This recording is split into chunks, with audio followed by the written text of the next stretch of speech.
की जो लेटेस्ट इतलात है मैं आपके साथ शेयर कर देता हूँ। एक तो इंडिया में बदतरीन बारिशें हो रही हैं और 4 तारीख तक, यानी आज 1 सितंबर है, अभी 1 तारीख, 2 तारीख, 3 तारीख और 4 तारीख तक भारत में शदीद बारिशों की पेशनगोई है और लगातार बारिश हो रही है। हिमाचल के इलाकों में, मनाली के इलाकों में, चंडीगढ़ के इलाकों में, ये दीगर जो एरियाज़ हैं इससे मुल्का और कश्मीर में, जहाँ शदीद बारिशें हो रही हैं और इन बारिशों का पानी आएगा रावी में, चनाब में और सतलुज में।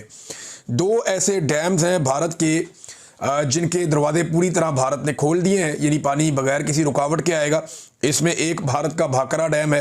ये जो भाखरा डैम है ये बहुत बुलंदी पे है, इसकी जो हाइट है वो 741 फुट है।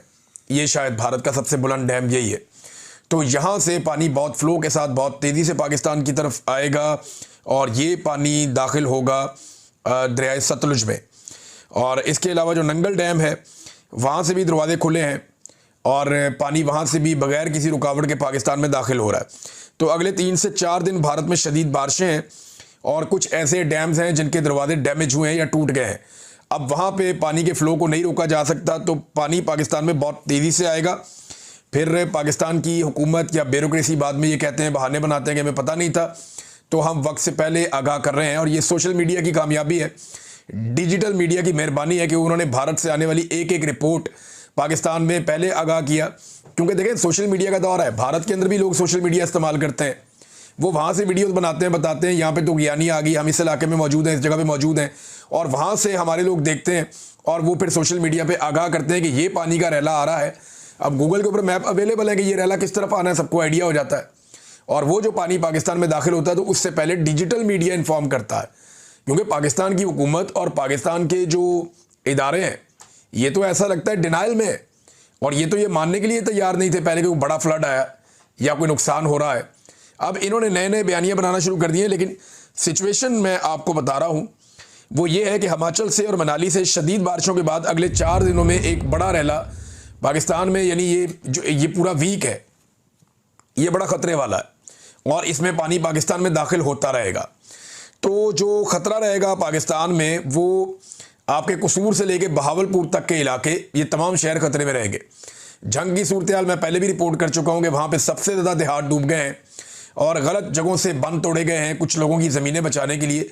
ज़मीनें तो वो भी बचनी नहीं है, कुछ जो है वो शुगर मिलें बचाने के लिए। लोग इल्ज़ाम लगा रहे हैं कि शरीफ ख़ानदान की शुगर मिल को बचाने के लिए बहुत सारे इलाकों को डबो दिया गया है, किसानों की फसलें तबाह कर दी गई हैं।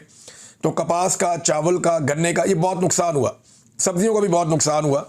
ये फसलें मुकम्मल तौर पे तबाह हुई हैं और पाकिस्तान को अरबों डॉलर्स का नुकसान हो गया है इस सैलाब के नतीजे में और नाकिस हिकमत अमली के नतीजे में।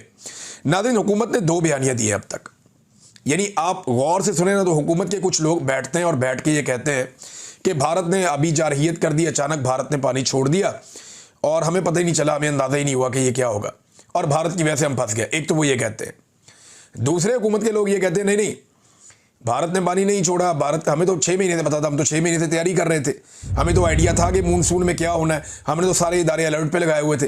एक तरफ कहते हैं कि हम धोखे में मारे गए, एक तरफ कहते हैं नहीं हम पहले से चौकन्ने थे, हमने पूरी तैयारी की हुई थी। कोई एक बयानिया इनका है नहीं। अब एक नया बयानिया लॉन्च किया गया है गवर्नमेंट की जानिब से, वो बयानिया आप सुन लें।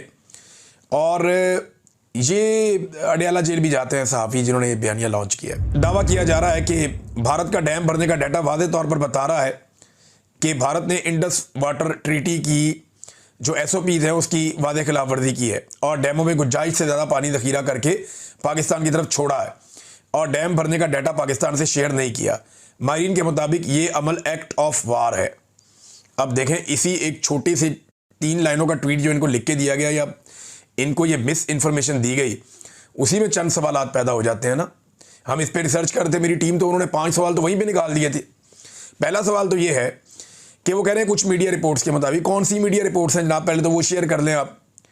फिर कह रहे हैं जी डैम भरने का डाटा वादे तौर पर बता रहा है, तो कहाँ है वो डाटा जो वादे तौर पर बता रहा है? वो तो कहीं शेयर नहीं किया गया। और ये भी कहा गया कि डैमों में गुंजाइश से ज़्यादा पानी ज़ख़ीरा करके। अब क्या किसी डैम की गुंजाइश से ज़्यादा पानी उसमें आ सकता है? क्या डैमों की 4 दीवारी के ऊपर कच्ची ईंटें लगा के, मट्टी लगा के या तंबू कनाते लगा के पानी ज़्यादा इकट्ठा कर लिया गया? भाई, जो गुंजाइश डैम की होती है, डैम में उतना ही पानी आता है, उससे ज़्यादा पानी तो नहीं आता। और ये डैम जो है ये भारत के अंदर पाकिस्तानी बॉर्डर से बहुत दूर है, बहुत बहुत फासलों पे है। और फ्लैश फ्लडिंग के दौरान गुंजाइश से ज़्यादा ज़ख़ीरा करने की कोशिश में डैम टूट जाए तो इसके नतायज आपको पता है क्या होते हैं? ये बिला वजह उठा के खबरें इस तरह की लगा दी जाती है। इस वक्त भारत अपने ही शहर डुबोने का क्या खुद से नाटक कर रहा है। भारत के अंदर सैलाब आया हुआ है, वहाँ पे जो है वो पंजाब में, हिमाचल में, हरियाणा में, यहाँ सैलाब आया हुआ है और उस सैलाब से भारत में नुकसान हो रहा है। वहाँ के लोग रेस्क्यू कर रहे हैं, वहाँ की गवर्नमेंट भी काम कर रही है, वो भी परेशान है। तो क्या वो अपने मुल्क को डुबोगे फिर पाकिस्तान के मुल्क को डुबोएंगे? वहाँ एक बहुत बड़ी आबादी है, करोड़ों की आबादी है, शायद इतने ही लोग जितने पाकिस्तान में रहते हैं, लगभग इतने ही है या शायद इससे ज़्यादा है। तो भारत क्या इतना बड़ा रिस्क ले सकता है? इतना बड़ा मुल्क नहीं, ऐसा नहीं है। ये भारत के अंदर भी सैलाब आया, ये बारिशें हद से ज़्यादा हुई हैं, हमारी तैयारी कोई नहीं थी।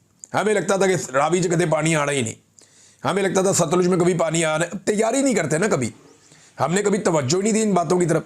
इमरान खान ने कहा था मैंने यहाँ पे बड़े बड़े ज़ख़ीरे बनाने हैं पानी के, ताकि कभी फ्लड्स आए तो उन्हें कंट्रोल किया जा सके। तो तब सारे हंसते थे कि यहाँ कब फ्लड आएगा। वो रूडा के जरिए इमरान खान तब क्या करना चाह रहे थे? ये इलीगल सोसाइटियों को ख़त्म करना चाह रहे थे। जो रावी बेड के ऊंचे इलाके हैं वहाँ पे वो कहते हैं आबादी बनाओ, जो नीचे है वहाँ पे आबादी मत बनाओ। वो नए जंगल लगाना चाह रहे थे, कंक्रीट के बने हुए पक्के बंद बनाना चाह रहे थे, ताकि पूरा लाहौर शहर और उसकी सराउंडिंग महफूज रहे। ये था उनका मनसूबा। उनके जाने के बाद अंधाधुंध इन्होंने बांट दिए रेजिडेंशियल सोसाइटियों को NOCs, और उसके नतीजे में देखें क्या हुआ, आपके सामने ना जो कुछ हुआ। तो वो इन्होंने किया ना। तो अब जनाब ये बयानियां बना रहे हैं कि डैम भरने का डाटा पाकिस्तान ने शेयर नहीं किया। पहली लाइन में कह रहे हैं कि डाटा ये बताता है, अगली लाइन में कह रहे हैं कि डाटा ही शेयर नहीं किया। तो फिर अगर शेयर नहीं किया तो वो कौन सा डाटा बताता है? ये अजीबोगरीब चीज़ें की जा रही हैं। एक्ट ऑफ वार है, माहरीन कह रहे केड़ा एक्ट ऑफ वार है भाई, बारिश ज़्यादा हो गई है, वो ज़रा आपसे बेहतर मैनेज कर रहे हैं चीज़ों को, आपसे नहीं मैनेज हो रहा।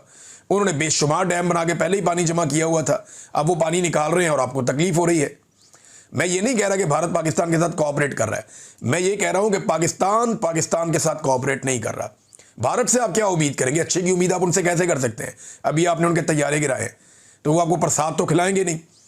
तो आपको तो अपने आप से उम्मीद रखनी थी, तैयारी करनी थी। टके की इनकी तैयारी नहीं थी। हालात क्या हैं मैं ज़रा आपके साथ यहाँ पे शेयर करता हूँ। इस वक्त हुकूमत की तवज्जो इस बात के ऊपर है कि दिन रात जो है वो डब्बे बनाए जा रहे हैं, बाकायदा डिज़ाइन करके तमाम जो अफसरान हैं उनको भिजवाया गया है कि आपने खाना और राशन मरीम नवाज़ की इस फ़ोटो के साथ ये लिख के इस तरह आपने बांटना है। अंदाज़ा करें, लोगों को खाना खिलाने पे तवज्जो नहीं है, अपनी तशहीर करने पे तवज्जो है। और भाई लाखों करोड़ों लोग अगर भूखे हैं, उनमें से चंद हज़ार को खाना खिलाते हैं, वो भी ये मीडिया के ऊपर उसकी टका के तशहीर करते हैं और दिखाते हैं दुनिया को जनाब मरीम नवाज़ का फ़ोटो हमने चिपका दिया। और मैंने आपको पहले दिन बताया था कि ये खुद पसंदी का शिकार ज़हनी मरीज़ है, ये लोग यही हरकतें करेंगे और इन्होंने वही हरकतें की है। जापान के अंदर पहले टिकटॉक बनाए, अब वापस आके यहाँ पे रोज़ाना अपने टिकटॉक बनाने के चक्कर में ये लोगों को भी जलील करते हैं, हत्ता कि इन्होंने जानवरों को भी जलील कर दिया है। लेकिन इनको एक बात का आइडिया नहीं है, सोशल मीडिया का दौर है। यहाँ पे ये कोई 80 या 90 की दहाई नहीं है, ये सोशल मीडिया का दौर है। लोगों को बहुत शऊर है। अब वो हालात नहीं है कि आप टीवी पे इश्तिहार चला के अखबारात में पैसे बांट के आप आवाम को बेवकूफ़ बना लेंगे, वो नहीं बनेंगे आपसे। अब आवाम अब सब जानते हैं, इंसान तो इंसान है, ये तो जानवरों को नहीं बख्शते। अब यहाँ पे एक वीडियो चलाई गई, फिर मैंने वहाँ पे जो लोकल हमारे जर्नलिस्ट हैं, जो दोस्त हैं, उनसे रब्ता हुआ तो उन्होंने मुझे वो बात बताई कि मैं हैरान हो गया कि इन्होंने तो बेज़बान जानवरों को भी नहीं बख्शा। ये जो मरीम नवाज़ की वीडियो आई है ना, जिसमें वो एक बेड़ी के अंदर वो बहुत सारी भैंसों को इकट्ठा बंद किया हुआ है, जानवरों को, और उन्हें जो है मरीम नवाज़ अचानक जाती है, जाके वहाँ पे कहती हैं, टिकटॉक बनता है कि सारे जानवर ले आए आप बचा के, मुझे इस बात की बड़ी खुशी है, इन जानवरों का मैंने चारा भी रखा हुआ है, आए इन्हें खिलाइए, मुझे बड़ी खुशी हो रही है। ये टिकटॉक एक बनाया गया। ये जानवर ना पिछले 7-8 घंटों से, मुझे उस बंदे ने बताया, उसने कहा जी इसी बेड़ी के अंदर बेचारे बंद हैं। ये बाकायदा जानवर इकट्ठे किए गए और पुलिस ने डंडे मार के इकट्ठे किए, फिर ये जानवर भरे गए इस बेड़ी के अंदर, फिर ये बेचारे भूखे प्यासे जानवर सारा दिन इस बेड़ी के अंदर मौजूद रहे जब तक मरीम नवाज़ पहुंच नहीं गई। बेड़ी के अंदर जानवरों को पहले से भरा गया, भर के वहां पे उन्हें खड़ा कर दिया गया। वो बेचारे तपती धूप के अंदर, पानी के अंदर से, आपको पता है कैसी हबस उठता है आजकल के मौसम में, वहां पे जनाब अंदर फिर आते रहे कि जैसे ही मरीम नवाज़ साहबा के आने का टाइम होगा, आपने वहां से बेड़ी को यूं करके लेकर आना है, यहां से मरीम नवाज़ निकलेंगी और एंड टाइम पे इत्तफाकन आपका आमना सामना हो जाएगा। वो अचानक कहेंगी सारे जानवर बचा के ले आए, मुझे इस बात की बड़ी खुशी है। जानवर बेजुबान है बेचारे, वो तो आपको नहीं बता सकते कि उनके साथ आपने क्या किया है। इन जानवरों की ज़बान होती ना तो ये गंदी गालियां देते, और ये बताते हैं कि तुम्हारे टिकटॉक के चक्कर में हम पिछले 8 घंटे से धूप के अंदर भूखे प्यासे जलील हो रहे हैं। तो जानवरों को भी नहीं बख्शा इन्होंने अपने टिकटॉक्स के चक्कर में।